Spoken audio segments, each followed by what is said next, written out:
Yep, they're cutting down trees in our area, and it's because of the rain, the lightning, the floods which are around here. And it's good to take care of the overhanging limbs.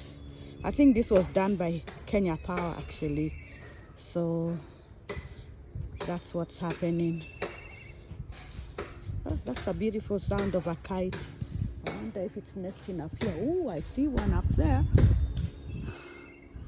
They're up.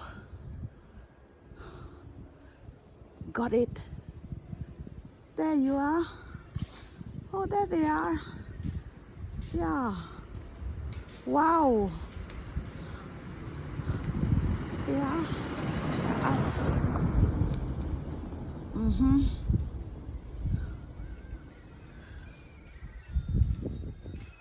Searching for prey. Up.